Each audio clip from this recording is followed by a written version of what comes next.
la visioconférence. Très bien. Alors, si je suis le déroulé, je dois prendre quelques minutes ou quelques secondes pour pouvoir rappeler un peu les objectifs de cette session. Ils sont simples. C'est qu'on a eu l'occasion pendant l'été de rencontrer beaucoup de jeunes et leurs parents qui souhaitent en tout cas pouvoir partir dans un pays anglophone essentiellement pour soit étudier, soit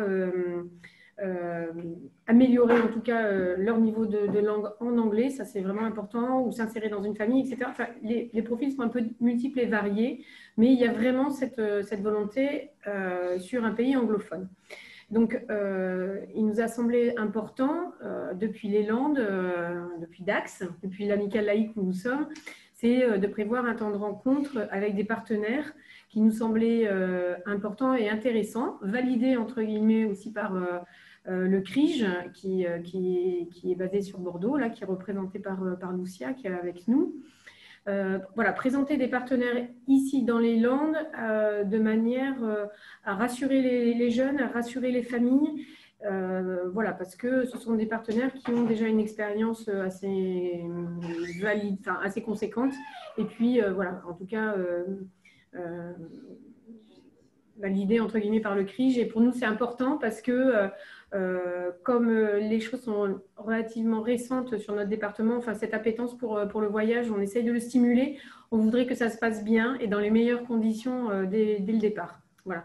Donc là, je suis entourée de jeunes déjà. Il y en a une qui doit être pas très loin et d'autres, comme le disait Mathilde, qui sont absents aujourd'hui à cause d'un examen qui vient de tomber. Mais voilà, l'important, c'est de pouvoir garder l'enregistrement et le diffuser. Voilà. Rapidement, autour de cette table virtuelle, nous avons Aude qui représentera Études Australie Consulting, Marie qui représentera Oliver Twist. Nous aurons du coup Jean-Marc, mais je ne suis pas sûre du coup. Là, normalement. Ah si, voilà, mais je ne vous voyais pas. Ah, très bien, super, enchantée. Enchanté. Ouais. Voilà, au pays des langues. Et puis, je peux peut-être, les uns et les autres, laisser vous présenter rapidement, vous donner vos prénoms. Là, nous avons Sacha. Voilà, qui est en Première. Oui, qui est en première. Et Julie, en terminale. Voilà, qui est en terminale. Et du coup, nous avons la présidente de l'amicale laïque aussi. Je venais voir comment ça se passait. Ah, vous voulez vous mettre de ce côté? C'est mieux. Oui, Okay. Ça serait peut-être mieux. Voilà. Voilà, parce que du coup, l'amicale laïque est en force aussi aujourd'hui parce que on travaille dans la Maison de l'Europe et puis l'amicale laïque. On essaye. Alors, ça, c'est un représentant d'une association qui est au Pays des Langues. Et voilà, nous avons les autres, mais qui vont se présenter là, finalement au fur et à mesure. Voilà. Donc après, je ne vais peut-être pas laisser la parole à tous ceux qui sont en visio. Ça fait peut-être beaucoup de monde. Je ne sais pas, Mathilde, qu'est-ce que tu en penses? Comme tu veux, ça va. Pour l'instant, on n'a pas beaucoup de... Ça va. Tout le monde a le temps de dire un petit mot. Voilà. Du coup, en termes de participants, nous avons Linda, c'est ça? Oui, bonjour. Voilà. Moi, voilà, je suis maman d'une fille à 11 ans, mais bon, c'était en vue peut-être un jour de faire un petit voyage. Voilà. Merci. Et moi, je vais représenter, c'est plutôt Lisa Rambach, qui est en troisième et qui a aussi une obligation dentaire cet après-midi.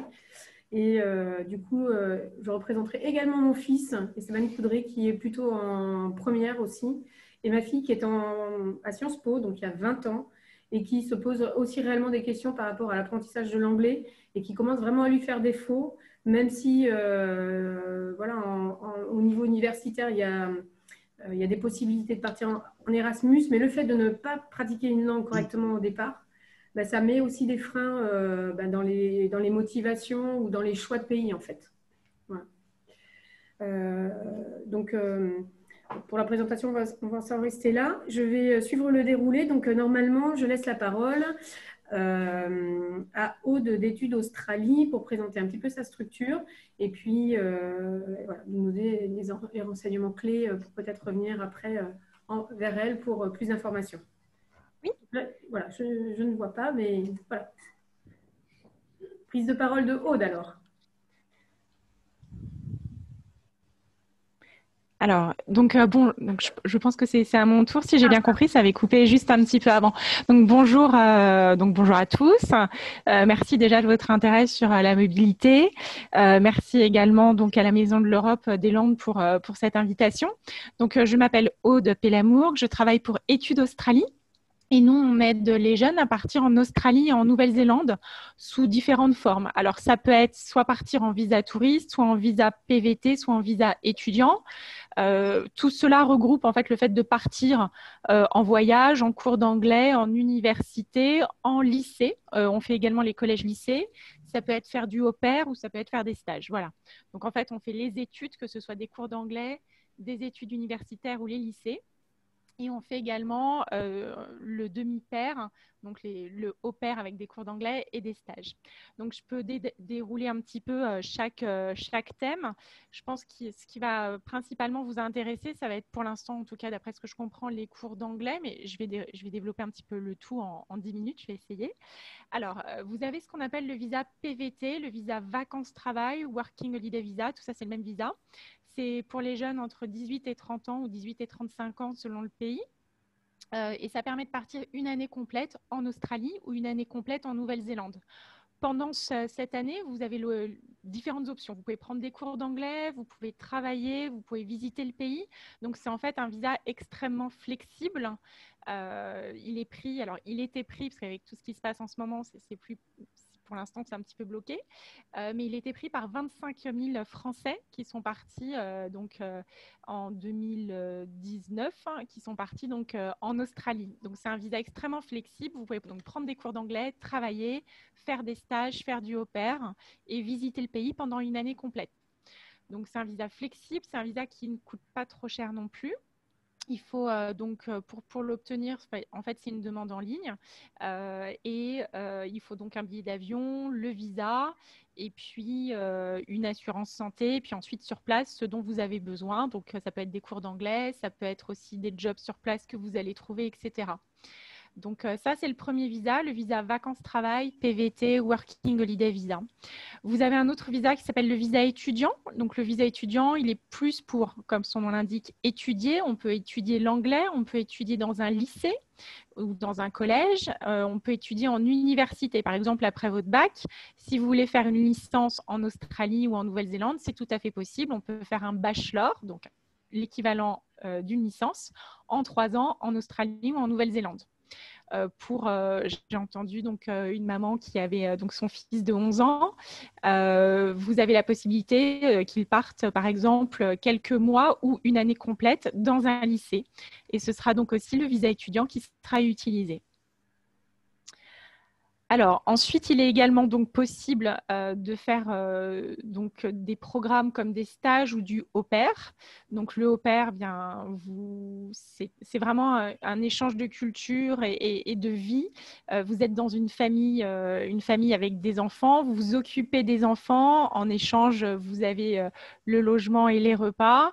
Voilà, il faut vraiment apprécier les enfants. C'est vraiment un échange. C'est pas du tout le système d'un hôtel, hein. C'est vraiment un échange avec la famille. Le demi-pair, ça peut être pas mal pour des jeunes. Il faut avoir 18 ans et on part généralement en visa vacances-travail, bien qu'on puisse partir en visa étudiant si on prend des cours des cours d'anglais le matin et on s'occupe des enfants l'après-midi. Ça peut être une belle option aussi pour apprendre l'anglais. D'autres jeunes souhaitent faire des stages. Il y a des stages qui sont obligatoires parfois dans les écoles. Alors que ce soit via une école avec une convention de stage ou que vous souhaitiez partir faire un stage en Australie ou en Nouvelle-Zélande sans convention, c'est possible. Donc, nous proposons des stages nous, on propose des stages uniquement sur l'Australie, pas sur la Nouvelle-Zélande en ce moment, surtout en ce moment, mais qu'en Australie. Ça peut être des stages dans différents secteurs. Ça peut être des stages en marketing, en communication, en tourisme, en ingénierie, en biologie marine. Voilà, on a de nombreux secteurs disponibles. Donc, je pense qu'il faut, pour faire le tour de tout ce qui est possible à faire en Australie et en Nouvelle-Zélande, il faut un petit peu plus de temps. Mais ce qui est important de savoir, c'est donc qu'il y a 3 visas principaux. Le visa vacances-travail qui permet aux jeunes de plus de 18 ans de partir une année complète en Australie ou une année complète en Nouvelle-Zélande, de prendre des cours d'anglais, de faire des jobs, de visiter le pays, de faire des stages, de faire du au pair. Et puis, si vous voulez vraiment vous orienter sur des études, c'est plus le visa étudiant et là, on passe plus sur du lycée ou de l'université. Ou ça peut être, si vous voulez faire 1 an de cours d'anglais, on passe aussi sur un visa étudiant parce que le visa vacances-travail, vous êtes limité à 4 mois de cours d'anglais en Australie ou 6 mois de cours d'anglais en Nouvelle-Zélande. Voilà. C'est assez rapide et assez succinct comme présentation. Je ne sais pas si vous avez des questions particulières. C'est bon. Ouais. C'est bon. Alors du coup, moi aussi, j'ai un peu une question.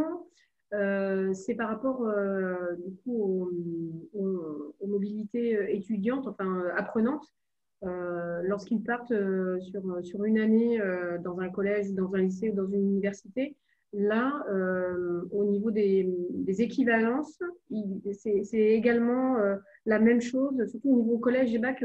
Je sais qu'au niveau universitaire, c'est peut-être plus simple, mais sur les autres créneaux ou autres niveaux, c'est exactement pareil aussi. Alors, en fait, il y a des équivalences, mais par exemple, si on passe, par exemple, on part une année en première en Australie et qu'on revient en France, il faut déjà avoir vu avec le lycée s'il vous accepte directement en terminale. C'est quelque chose à voir directement avec le lycée français.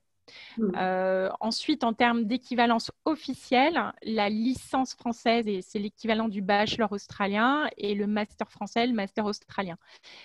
Mais tous les autres diplômes, ça ne sera pas des équivalences officielles. Et en tout cas, pour le lycée, quand on a, nous, des jeunes qui partent une année, il faut absolument qu'ils demandent au lycée s'ils seront réintégrés par la suite, soit en classe supérieure, soit s'ils font un redoublement, en fait. D'accord.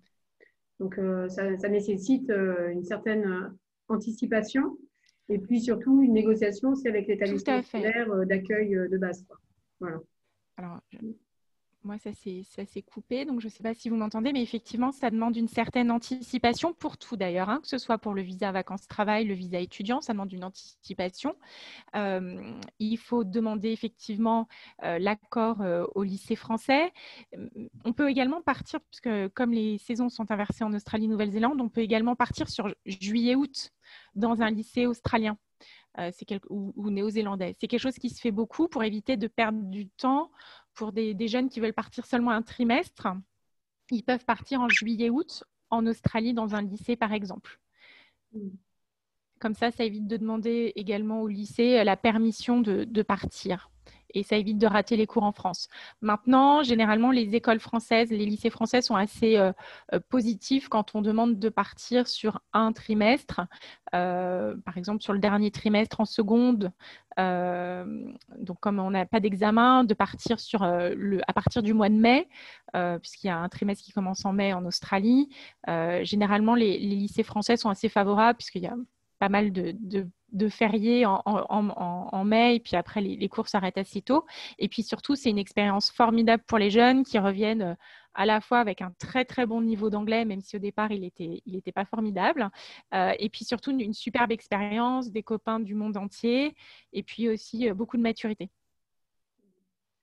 Merci beaucoup de cette précision. C'est vrai que ça permet d'avoir aussi une autre approche par rapport à la temporalité, parce que c'est vrai que c'est important de pouvoir se caler.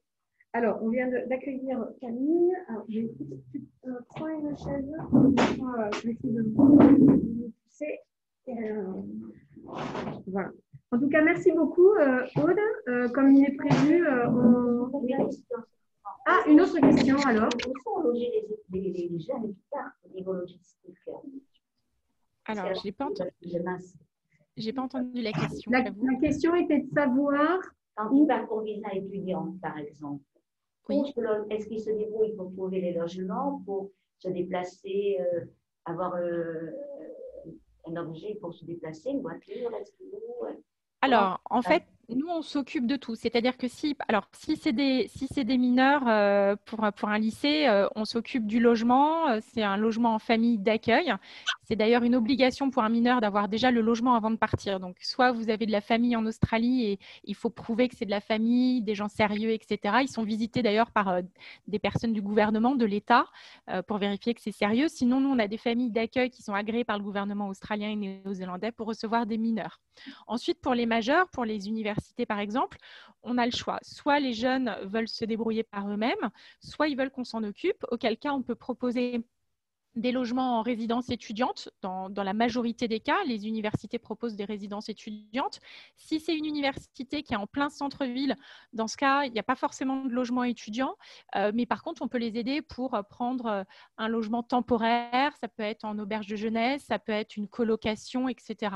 Le temps de prendre leur marque. Ça peut être aussi une famille d'accueil pendant quelques semaines, juste le temps de prendre leur marque et de trouver un logement de façon plus pérenne ou de rester une année complète en auberge de jeunesse ou en famille d'accueil.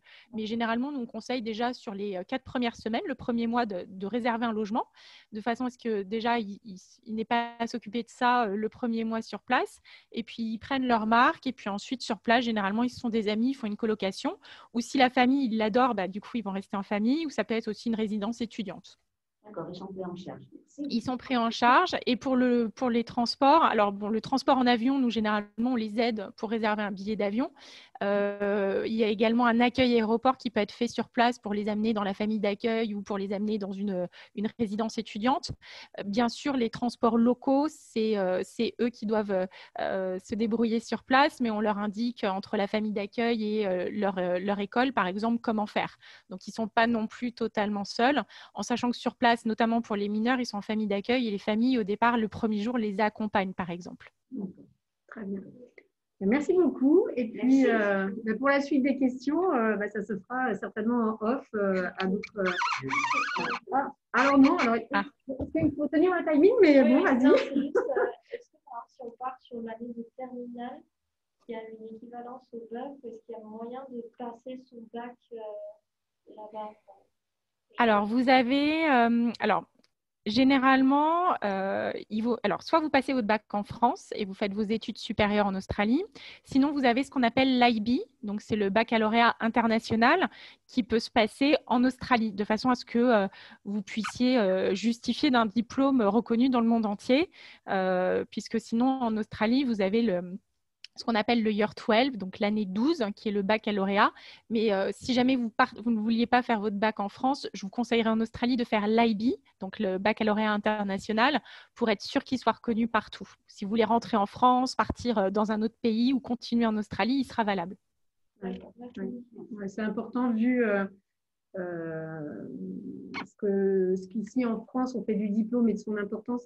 C'est essentiel de savoir quel diplôme on peut obtenir lorsqu'on va étudier à l'étranger et si il est reconnu après en France. Donc, c'est important ce point de détail. Juste pour ajouter, le baccalauréat français est reconnu par les universités australiennes. Donc, si on a son bac, son baccalauréat français, on peut partir en Australie dans une université, faire un bachelor, faire une licence. Mais voilà, si vous parlez de ne pas faire votre bac en France, dans ce cas, il vaut mieux faire l'IB et pas juste le bac, le Year 12 australien, parce qu'il sera reconnu en Australie. L'IB, il a une reconnaissance même en France. Donc, D'accord. Voilà. Merci beaucoup, Aude. Et puis, du coup, je vais, en tant qu'animatrice improvisée, donner la parole à Marie d'Oliver Twist. Oui, bonjour. Voilà, je vais faire rapide. Je vais essayer de rattraper un petit peu au niveau du timing. Donc, nous, à Oliver Twist, nous sommes basés à Bordeaux et la majorité de notre activité, c'est de proposer des séjours au pair. Alors, partout, dans plusieurs destinations, donc en Europe, en Australie, en Nouvelle-Zélande et aux États-Unis. On propose aussi des séjours demi-pair en Europe, plutôt en Irlande et en Angleterre, ainsi qu'en Australie et en Nouvelle-Zélande. On propose aussi des jobs en hôtellerie-restauration sur l'Angleterre en priorité et aussi en Australie et un petit peu en Nouvelle-Zélande. Et enfin, on propose des séjours linguistiques, donc des séjours cours de langue. J'ai dit enfin, mais il y a autre chose, pardon. Des séjours cours de langue on a 60 destinations possibles. Et enfin, on propose une formule diplômante au Canada. Voilà, c'est-à-dire que vous commencez par des cours, vous faites votre formule diplômante, vous obtenez votre diplôme et vous avez la possibilité de travailler par la suite. Tous ces programmes-là qui sont hors Europe, pour le moment, ce ne sera pas possible puisque la plupart des visas sont bloqués. Comme l'a dit Aude, c'est un peu compliqué actuellement pour obtenir des visas. Donc, ce sera plutôt à partir de janvier pour nous. Par contre, les séjours en Europe, tout ce qui est job et au pair, c'est faisable. Le demi-pair, c'est un petit peu compliqué parce que suivant les pays, il y a des petites quatorzaines à respecter. Et ce qui est aussi, il y a certaines villes qui rentrent en confinement. Donc, il y a certaines villes qui rentrent en confinement pour 2-3 semaines, qui ressortent. Donc là, actuellement, c'est un petit peu compliqué de pouvoir avoir un séjour sûr d'ici la fin de l'année. Est-ce que, avant de poursuivre, parce que je ne connais pas la différence entre pair et demi-pair. Alors, le séjour au pair, vous travaillez 30 heures pour une famille. Vous êtes rémunéré, alors je dis pour l'Europe là, hein, vous êtes rémunéré 80 € par semaine et vous êtes nourri, logé, blanchi par la famille du lundi au dimanche. Vous avez du temps off la journée si vous le souhaitez pour pouvoir suivre des cours, mais en tout cas, c'est votre temps à vous. Vous faites ce que vous souhaitez de ce temps-là. Sur le demi-pair, vous avez des cours le matin et l'après-midi, vous travaillez pour la famille. Donc, vous gardez les enfants ainsi que quelques tâches ménagères légères. Mais sur ce temps de travail, vous n'êtes pas rémunéré puisque cela justifie du gîte et de couvert que la famille vous met à disposition. Donc, habituellement, vous avez 15-20 heures de cours, le matin et vous travaillez à peu près 15 heures pour la famille en tout l'après-midi.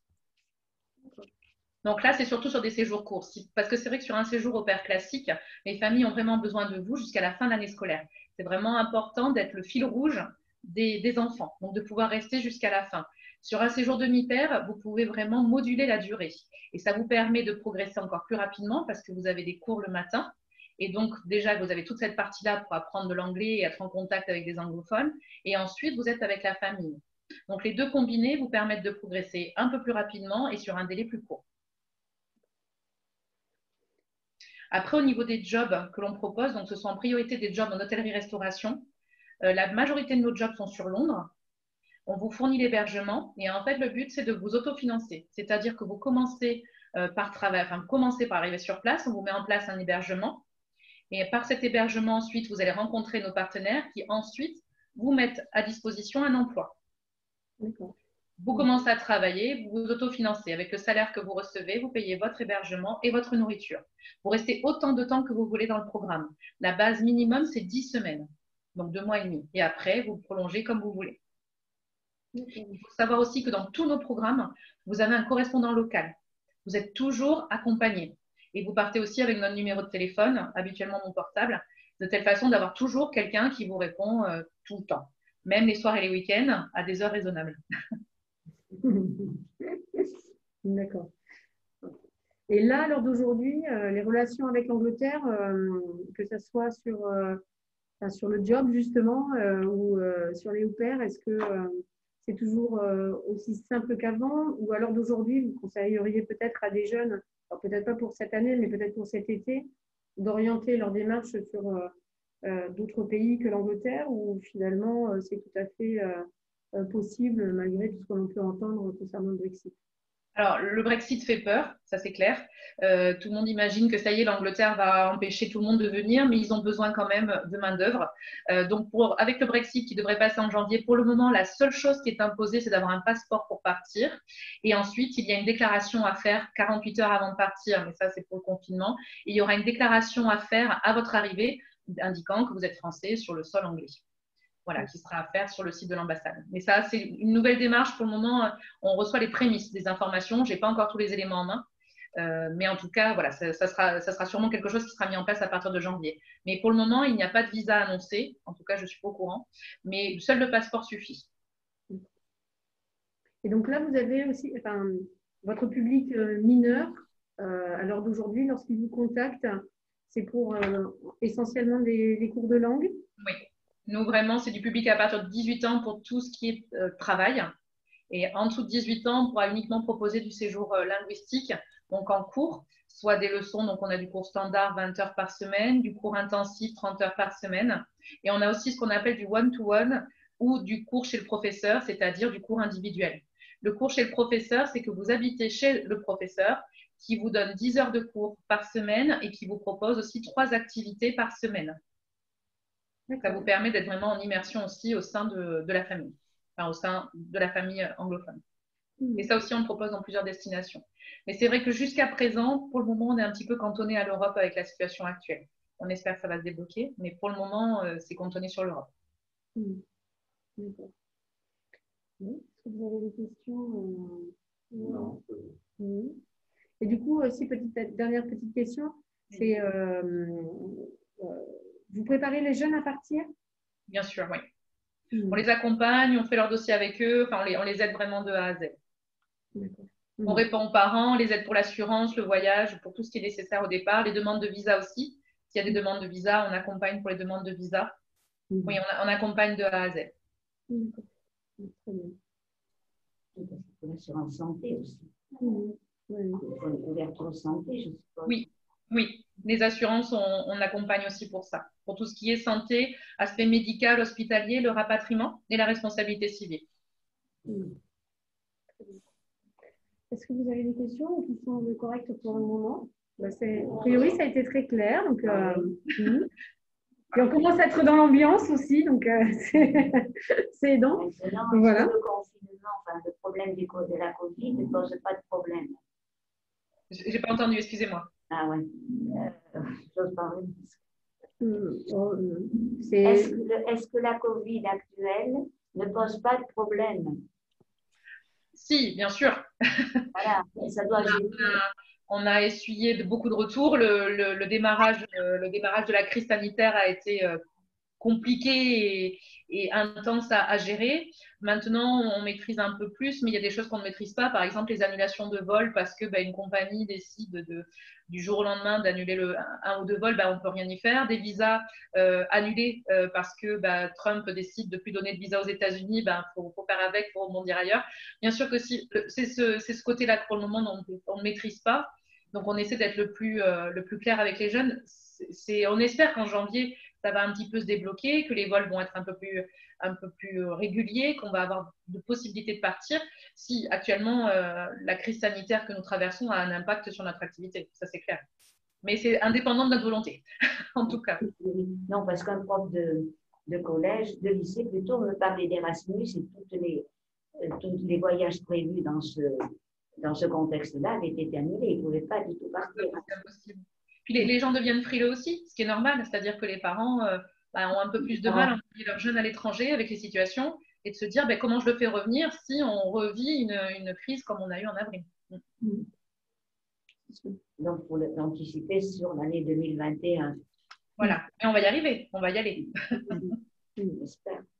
Sachant que du coup, cet été, nous, la Maison de l'Europe, on a fait des tentatives, on a bougé, on a pris des vols, on a testé pour essayer justement de percevoir les difficultés qui peuvent être rencontrées entre le moment où je prends un billet d'avion et un moment où je me retrouve dans le pays où je devais aller et qu'il faut revenir.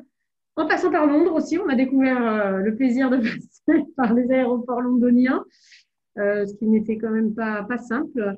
Mais derrière, c'est aussi appréhender ce nouvel environnement qui est celui de voyager avec encore plus de sécurisation qu'avant.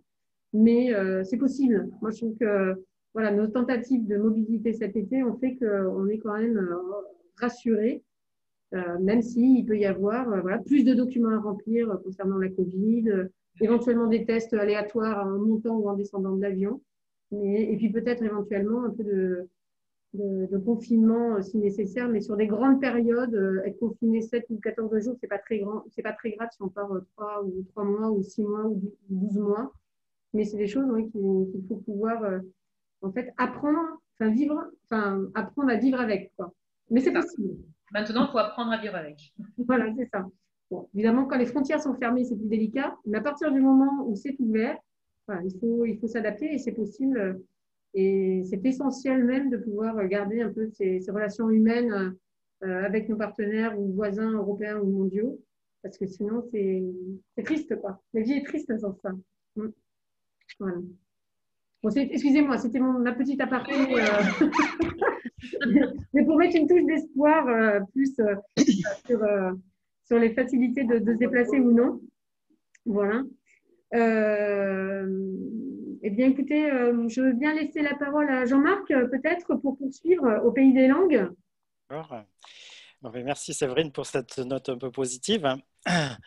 Alors nous, au Pays des Langues, on est un organisme de formation. On propose le même type de séjour dont Marie vous a parlé, les cours de langue à l'étranger dans le monde entier, les séjours au pair, donc au pair, demi-pair, les jobs. On propose aussi des cours à distance, enfin oui, des cours en ligne, des vrais cours en ligne, j'ai envie de dire. Moi, je vais plutôt vous parler de pourquoi partir, en fait, tout simplement. Je suis donc responsable de l'organisme au Pays des Langues, mais je suis aussi prof d'anglais en lycée et en collège. Là, cette année en collège, je vois des élèves qui apprennent l'anglais, mais qui me disent c'est trop dur, à quoi ça sert, etc. Et je prends souvent la métaphore de la natation. On peut vous apprendre à nager, à vous dire tu veux pas apprendre la brasse, tu fais comme ça. Tant que vous n'aurez pas plongé dans une piscine, on ne pourra pas dire que vous savez nager. Mais l'anglais, c'est les langues, c'est pareil. Tant que vous ne serez pas parti à l'étranger, on ne pourra pas dire que vous êtes bilingue, etc. Et voilà, c'est comme pour la natation, il faut pratiquer pour progresser.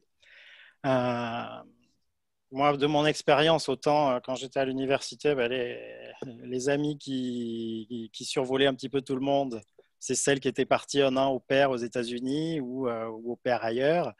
Quand j'enseigne en lycée section européenne, 40 élèves, je demande qui est déjà parti à l'étranger. J'en ai 40 qui lèvent la main, dont un, je me souviens, qui était parti 2 mois en Australie avec ses parents. Dans les classes, on voit ceux qui ont un très bon niveau, ce sont ceux qui sont partis ou ceux qui ont une appétence pour les langues, mais qui vont aussi écouter des séries en VO, etc. Donc ça, c'est quelque chose effectivement que tout le monde peut faire, mais qui demande un petit effort. Quand on part, on n'a pas d'autre choix que de progresser en langue. Quand vous êtes en Angleterre, vous vous perdez. Si vous n'arrivez pas à demander votre chemin, vous n'allez jamais avancer. Vous allez à un moment donné, si vous êtes perdu, vous allez vous sentir obligé de parler un petit peu anglais et faire l'effort. Donc voilà, c'est vraiment essentiel de partir. Alors, on parlait d'élèves. Alors, vous êtes des élèves de lycée. Même à Sciences Po, à un moment donné, il y aura besoin de partir pour faire la différence entre les autres élèves lors d'un concours, lors d'une recherche d'emploi, etc. Donc voilà, il n'y a pas de secret. Si vous partez, vous progresserez.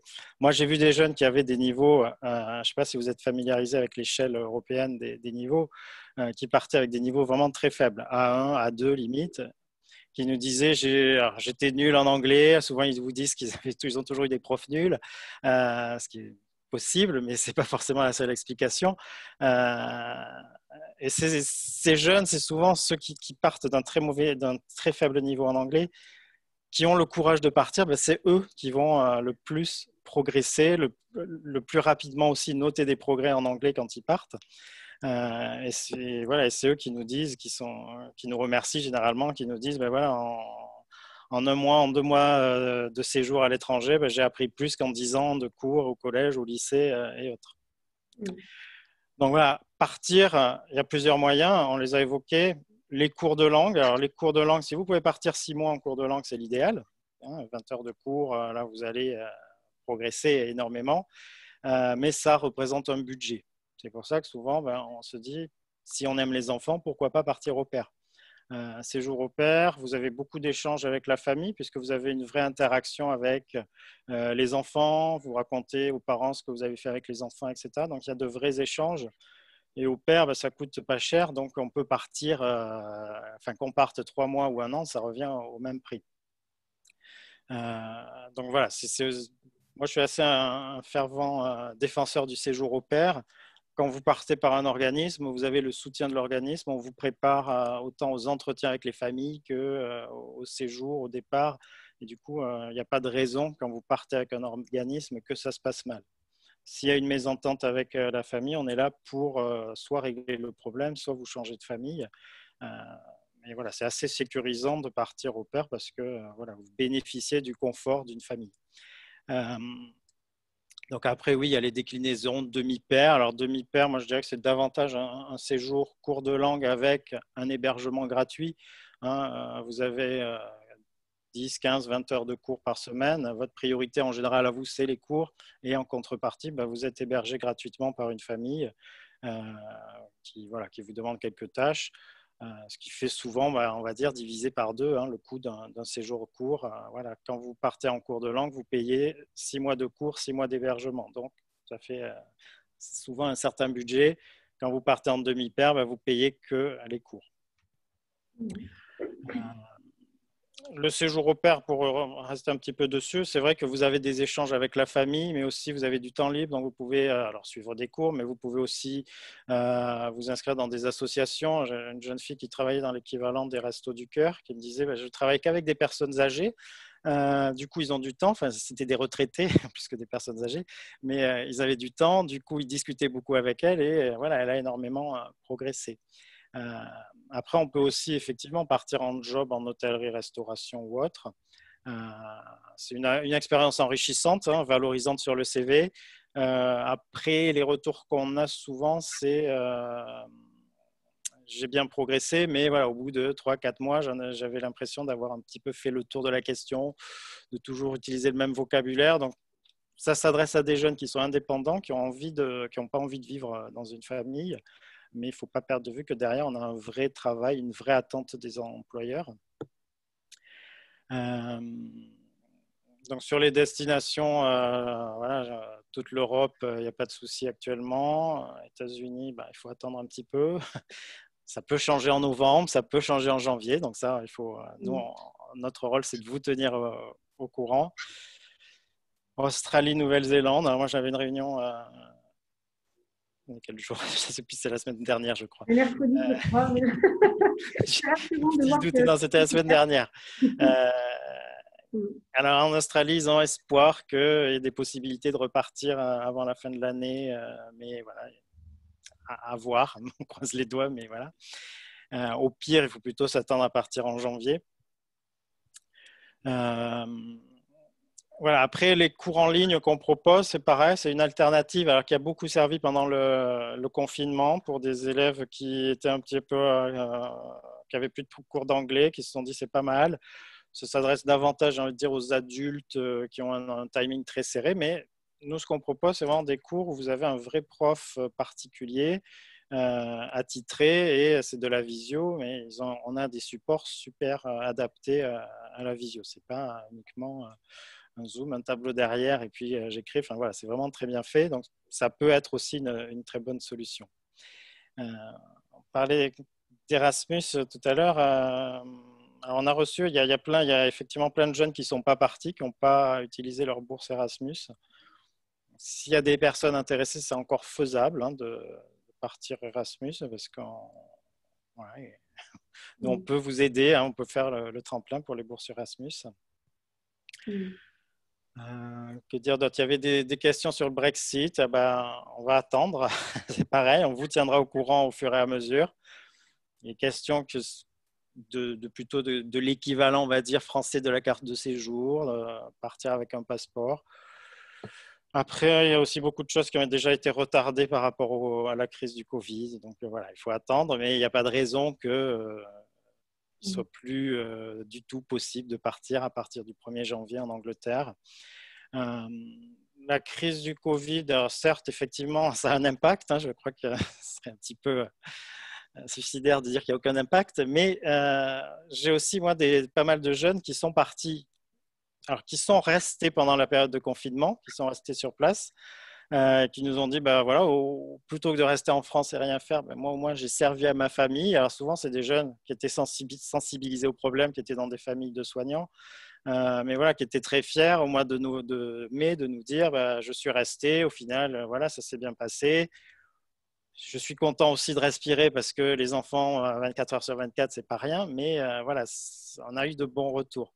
Et on a eu surtout des jeunes qui sont rentrés un petit peu en panique. Et voilà, je ne suis pas ça peut se comprendre, qui sont rentrés en panique fin mars, et qui n'attendaient plus qu'une chose, au mois d'avril, nous appelaient tous les jours en nous disant quand c'est que je peux repartir, parce que au final, j'ai l'impression de perdre mon temps en France. Et du coup, on a eu plein de départs de jeunes qui sont repartis dans leur famille avant même le 11 mai. Hein, il y avait des possibilités de voyager avant. Et on a aussi plein d'histoires positives de familles qui nous disent mon au-pair est resté pendant tout le confinement, ça a été super. On s'est beaucoup rapprochés aussi parce que les familles, des fois, elles étaient aussi en télétravail, donc elles se sont beaucoup côtoyées. Là, surtout les jeunes qui sont partis depuis août-septembre, c'est vrai qu'ils vivent sur l'Angleterre principalement et l'Irlande, une période de quatorzaine. Qui est pas mal vécu. C'est vrai que c'est pareil, dans les retours, on va dire, positifs, on nous dit j'ai pu faire plus rapidement connaissance avec la famille dès mon arrivée. Ça permet aussi de faire une petite période de tampon entre j'arrive et je découvre la ville. Et puis surtout ceux qui sont partis, qui ont commencé leur séjour par une quatorzaine, ils ont profité de ce temps pour étudier un petit peu l'anglais, soit indépendamment, soit prendre des cours à distance. Et du coup, le jour où ils sortent vraiment de la famille, on va dire, ils se sentent davantage prêts. Donc, ce n'est pas forcément que négatif. L'autre impact positif du Covid sur les cours, c'est que maintenant, vous êtes en plus petit comité. Donc, au lieu d'être 12-15 par classe, souvent, vous êtes 5-6. Donc, vous progressez encore plus vite. Et puis j'ai une jeune fille, c'est plus anecdotique, qui me disait que grâce, je cite, grâce à la crise, elle a pu visiter Londres en une journée, faire tous les monuments historiques où il y avait habituellement 1 à 2 heures de file d'attente. Elle m'a dit, j'ai pas eu à attendre, j'ai pu faire la roue, j'ai pu visiter tel et tel musée très rapidement. Essayons de positiver, de trouver toujours des choses intéressantes. Après, je crois que c'était, je sais plus si c'est, je crois que c'est Julie qui parlait de partir faire une année de terminale, de bac à l'étranger, donc c'est possible. Après, c'est bien aussi de faire son bac en France, de terminer le cycle et puis après de partir sur des études complémentaires. Disons que pour passer son bac, il faut quand même être déjà à l'aise en anglais, sachant que les cours sur place sont en anglais. Donc, il faut être habitué à ça. Ça s'adresse plus, on va dire, alors, je ne sais pas si c'est ton cas, mais ça s'adresse davantage aux jeunes qui sont en classe européenne. Donc, si c'est ton cas, c'est parfait. Alors ici, j'ai le cas de Camille qui est troisième, qui est en troisième et qui souhaite partir. Est-ce que tu veux dire un peu quel est ton projet? Parce que du coup, tu peux avoir aussi des réponses en direct. Je voudrais partir dans un établissement à l'étranger pour pouvoir pratiquer la langue et rencontrer des personnes de mon âge aussi. Et tu aimerais partir combien de temps? Toute une année ou quelques semaines? Non, 2 mois ou 3 mois. D'accord. Donc après, sur la périodicité, en cours de langue, c'est vrai vous pouvez partir toute l'année. L'idéal, j'ai envie de dire, c'est de partir en mai-juin. S'il n'y a pas trop de cours à cette période-là, c'est l'idéal parce qu'il n'y a pas trop de monde. Après, on peut partir juillet-août, 2 mois en cours de langue et tu seras avec des jeunes de ton âge. Mais il y a un petit peu plus de monde. Après, alors l'inconvénient en ce moment de partir en période de vacances scolaires sur 2 semaines, c'est que tu vas les passer en quatorzaine, donc ce n'est pas l'idéal. Mais j'ai quelqu'un qui part, qui m'a dit je vais partir 3 semaines pour avoir 2 semaines de cours à distance et 1 semaine en présentiel. Après, c'est une idée. C'est une personne qui me dit au moins ça va m'obliger de toute façon à pratiquer avec la famille et puis en étant sur place. Mais l'idéal, c'est de partir longtemps et j'ai envie de dire d'attendre peut-être l'été prochain pour toi. Bon, a priori, c'est ce qui est envisagé. Mais il y avait aussi, du coup, dans le projet de Camille, des questions que se pose sa maman quant au tarif, à la prise en charge. Et donc, derrière, évidemment, on n'a pas du tout abordé la partie financière, mais même s'il y a eu quelques petits détails déjà de données, c'est que si on parle de cours, si on parle de job, c'est un peu différent. Il y a une façon de financer ou pas son départ, mais quels sont les conseils que vous donneriez aux jeunes par rapport à quelle que soit en fait sa typologie de séjour, bien que évidemment le financier sera d'autant plus peut-être conséquent si le départ est long, mais ça je ne sais pas. C'est peut-être leur donner quelques pistes déjà de réflexion pour d'être attentif à peut-être quelle durée, quel pays, par rapport à un budget aussi, comment ils préparent un peu ce départ financièrement en fait. La question elle est là. Alors, c'est vrai que ça s'improvise pas. J'ai envie de dire, quel que soit le séjour, on ne se lève pas un matin en disant, tiens, je vais partir demain à l'étranger. On essaie d'y réfléchir avant. Il n'y a pas photo. Le séjour le moins cher, ça reste le séjour au pair, puisque, on va dire, ça coûte moins de 300 € ou autour de 300 € pour partir entre 3 et 12 mois. Avec, en sachant qu'en étant au pair, on n'a pas de frais d'hébergement et en plus, on touche de l'argent de poche. Donc, sur place, on est financièrement autonome. En cours de langue, toujours difficile de donner comme ça des prix parce que ça dépend vraiment de la destination, de l'école, du projet, du nombre d'heures, etc. En gros, il faut compter à peu près 1 000 à 1 500 € par mois de séjour juste pour des cours. Donc, si on part 6 mois, on en a pour un peu plus de 6 000 € pour partir en cours. Alors, c'est vrai que c'est un investissement. Après, quand on compare à des écoles privées en France, ce n'est pas forcément plus cher. Quand on rapporte tout ça au prix d'une heure de cours, on se rend compte que ça revient souvent même moins cher de partir à l'étranger que de prendre des cours particuliers sur toute l'année. Et c'est beaucoup plus efficace. Après, les financements, ça peut être en fonction de son projet. Il y a parfois moi, j'ai vu des missions locales qui finançaient une partie de cours. Alors, le Pôle emploi aussi, sous certaines conditions. Il peut y avoir des aides. Après, on a des jeunes pour qui c'est vraiment un projet qui leur tient à cœur. Qui en parlent avec leur famille, qui disent cette année je veux pas de cadeau à Noël ni pour mon anniversaire, j'aimerais faire une cagnotte, donc ils s'organisent et avec les grands-parents, les oncles, les tantes, les amis, c'est un autre moyen de partir. Intéressant. Et alors peut-être Aude vous êtes tous en relation plus ou moins avec les universités, mais du coup entre les cours, qui sont des cours peut-être plus adaptés à l'apprentissage des langues, et puis le fait d'être dans un établissement scolaire, comment sont pris en charge du coup les frais de scolarité? Alors, je sais pas qui veut répondre, mais alors, en ce qui nous concerne, en tout cas, quand on part en Australie ou en Nouvelle-Zélande, les frais de scolarité sont entièrement à la charge du participant. Donc, par exemple, pour l'université, il faut compter… Alors, c'est un pays anglophone, donc les pays anglophones sont chers. C'est des universités publiques, mais il faut compter 15 000 € l'année, à peu près. Une université la moins chère va être peut-être à 12 000, mais si on veut avoir le choix dans les universités, on est à minimum 15 000 € l'année. Ça comprend que les frais d'inscription et les études, ça ne comprend pas le logement. L'intérêt de l'Australie et de la Nouvelle-Zélande, c'est que pendant ces études, on a le droit de travailler. Donc, sous un visa étudiant, généralement, on paye effectivement 15 000 € l'année universitaire. Et à côté de cela, on a un petit peu d'argent, mais on peut aussi travailler sur place pour payer son logement et ses repas, etc., sa vie sur place. Pour les cours d'anglais, pareil, de nouveau, avant le Covid, puisque les prix en ce moment ont chuté, mais on ne peut pas rentrer ni en Australie ni en Nouvelle-Zélande. Donc, j'imagine que quand ça va rouvrir, les prix vont réaugmenter.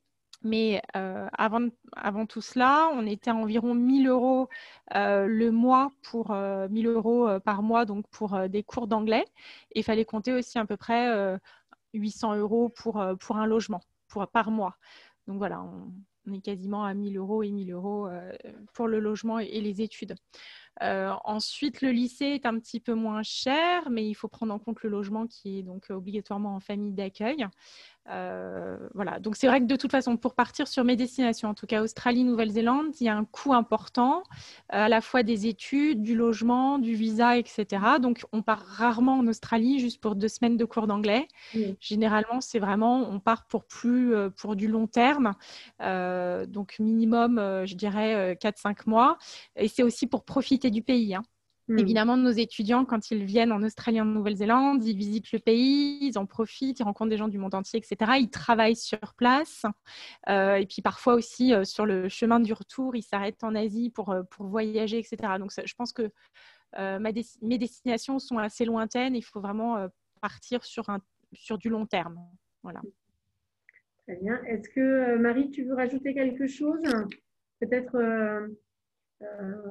parce que toi, tu as une destination comme le Canada ou par rapport à tout ce qui a été dit par rapport au volet budgétaire, est-ce que tu as des précisions ou pour le moment, tout a été dit presque? Pratiquement, enfin, c'est toujours à la charge du participant, ça c'est clair. Après, au niveau tarifaire, ça dépend, comme disait Jean-Marc, ça dépend de la durée, ça dépend de plusieurs éléments. Après, au niveau de l'Australie, ce sont des formules diplômantes qui sont entre 48 et 60 semaines. Il n'y a pas de séjour plus court. On a un 30 semaines, mais il faut avoir un niveau B2 limite C1, donc c'est-à-dire plutôt un très bon niveau en anglais pour pouvoir partir uniquement 30 semaines.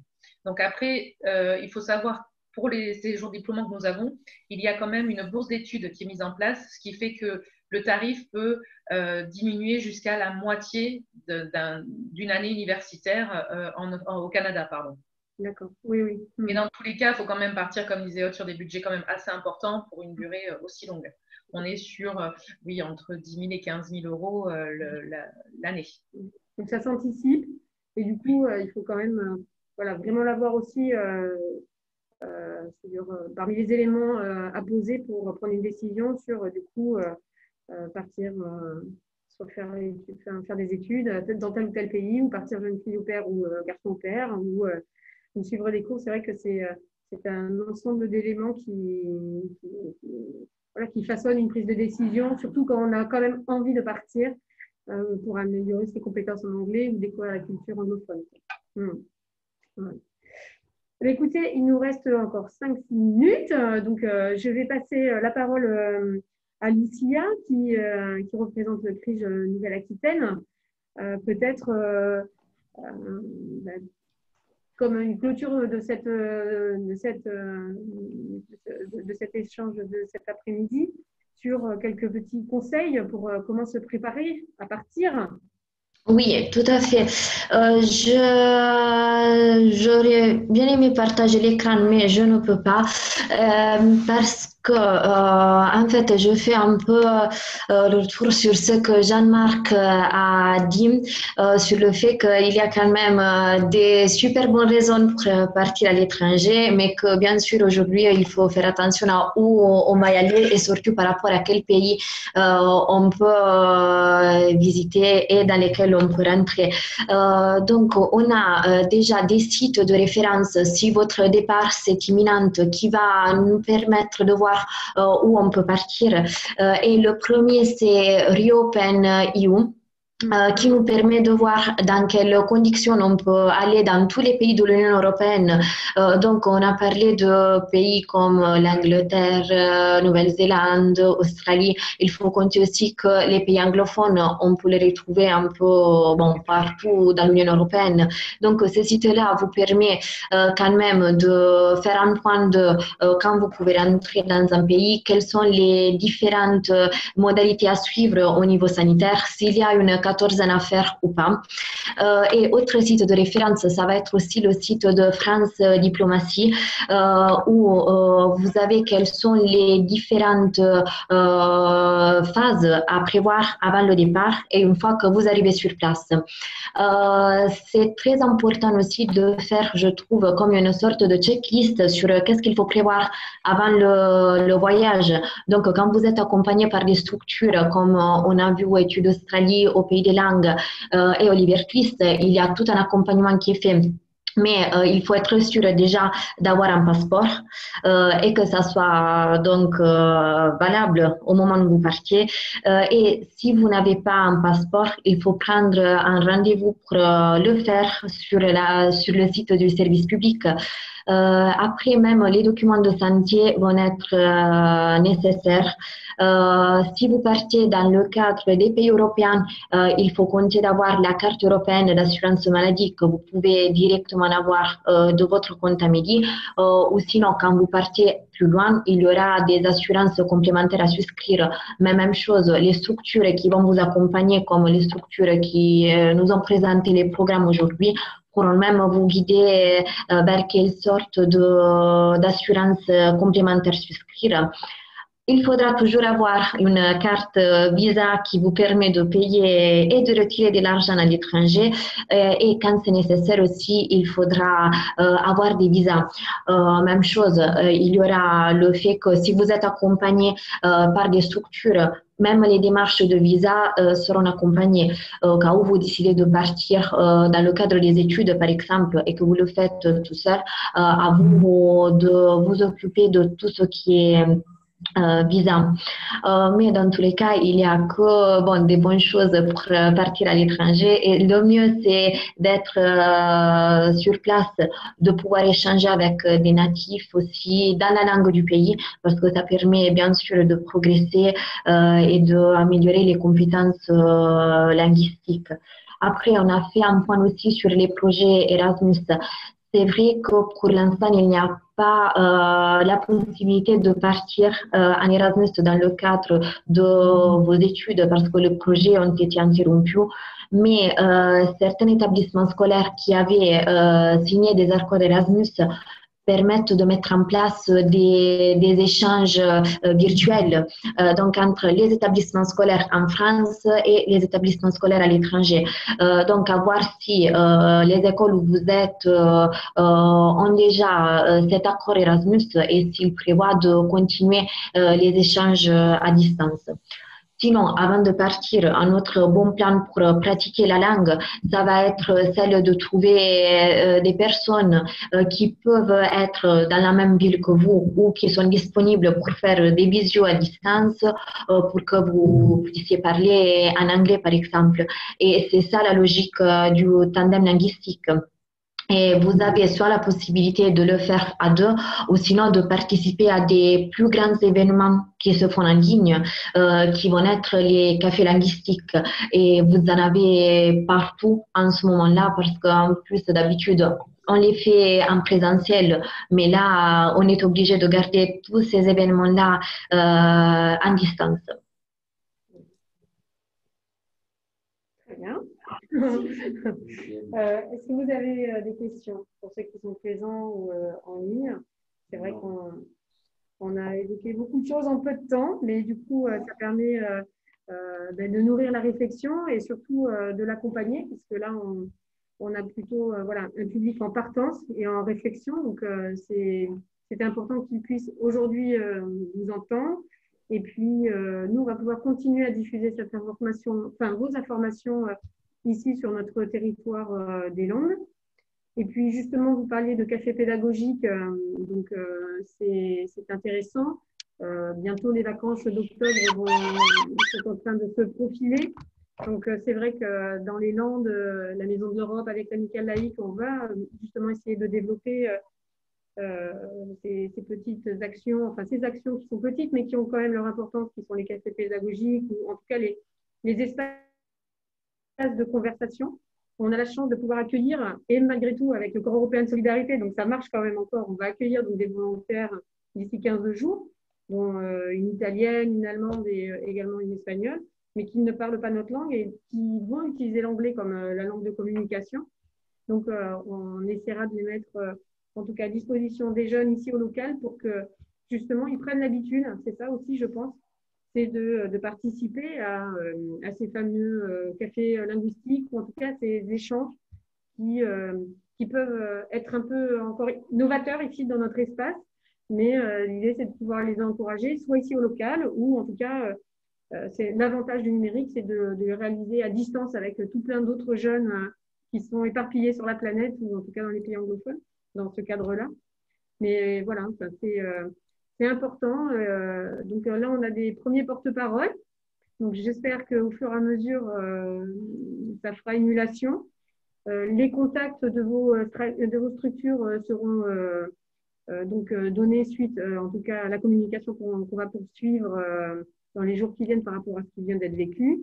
Et puis voilà, en tout cas, j'espère que les choses vont se débloquer pour les uns comme pour les autres, hein, que les relations interculturelles puissent à nouveau se reconstruire de manière humaine et réellement physique, pas seulement virtuelle. Et n'hésitez pas, en tout cas, vous sachez que vous avez aussi un partenaire ici, hein, sur Dax et puis sur l'ensemble du territoire landais. Donc, moi, je vous ai invité, en tout cas, à participer avec nous, mais n'hésitez pas aussi à nous solliciter si un jour vous voulez aussi avoir accès aux jeunes landais. Ce sera avec plaisir qu'on puisse faire le relais. Voilà. Donc, je vous libère. Il est 15h02, donc nous avons très très bien géré le timing. Bon timing. Donc, je vous souhaite une bonne après-midi à tous. Merci Séverine. Merci à tous. Merci. Bonne journée. Bonne journée. Au revoir. Au revoir. Au revoir. Alors, oui, je